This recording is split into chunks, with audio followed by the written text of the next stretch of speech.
Fala galera ligada no Pleno.news. O Campeonato Brasileiro de 2019 vai chegando à sua reta final com algumas características interessantes. O Flamengo, que lidera a competição com 77 pontos, está construindo a quebra do recorde de pontos somados por uma única equipe em edições do Campeonato Brasileiro com pontos corridos, com 20 clubes. O recorde é do Corinthians de 2015, que somou 81 pontos. O Flamengo tem 77, ainda tem 18 em disputa, num momento fantástico da equipe rubro-negra, e é claro que a gente vai ver a quebra desse recorde, possivelmente, inclusive, subindo o sarrafo para a marca dos 90 pontos.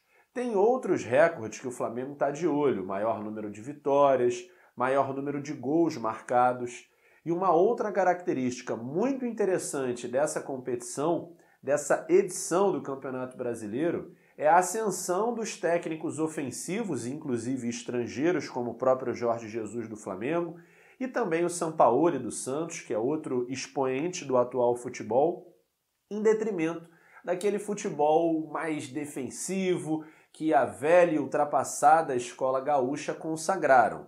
É eficaz, é extremamente pragmático, mas é feio de ver. E a galera foi perdendo o interesse nesse modelo de jogo e em 2019 isso ficou muito claro. Mas não são só flores. Muito pelo contrário, o Campeonato Brasileiro tem uma marca negativa que chama muita atenção. A gente nunca teve tantos times grandes de camisa e tradição brigando contra o rebaixamento. Se nesse momento a coisa está bem definida entre Botafogo, Fluminense e Cruzeiro, a gente teve o Vasco em boa parte da competição nesse grupo que brigava contra o Z4 e o Atlético Mineiro, que está um pouquinho acima dessa galera, está com 40 pontos, abaixo do Vasco, mas acima de Fluminense, Cruzeiro e Botafogo, também está andando ali no fio da navalha, fazendo uma campanha preocupante, principalmente pela sua tradição. O Botafogo, nessa segunda-feira, fechou a última rodada do Brasileirão com uma vitória de 2-0 sobre o Avaí, que é o lanterna. Mas muito diferente da postura que mostrou no clássico contra o Flamengo e deu até uma certa animada.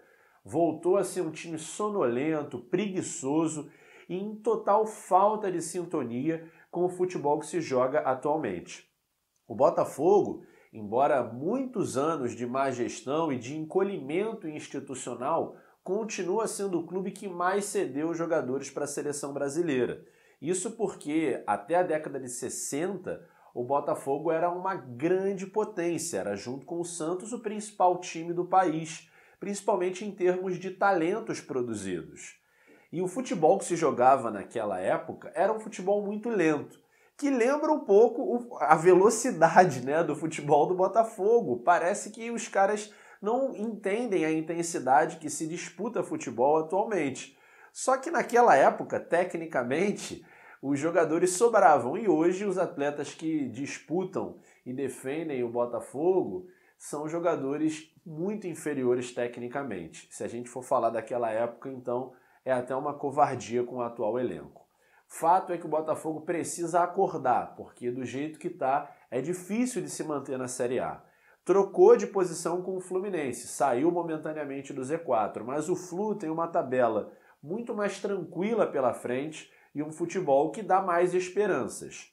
Já o Cruzeiro, que também não está fazendo uma campanha bacana, senão não estaria lá embaixo, e nem jogando um futebol que dê esperanças, tem uma tabela um pouco mais complicada, é quem mais vai enfrentar times da parte de cima da tabela.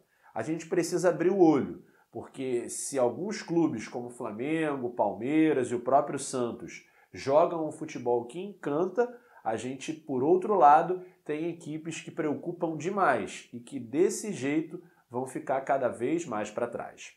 Eu sou Marcelo Penido, fico por aqui e volto amanhã no Futebol com Penido.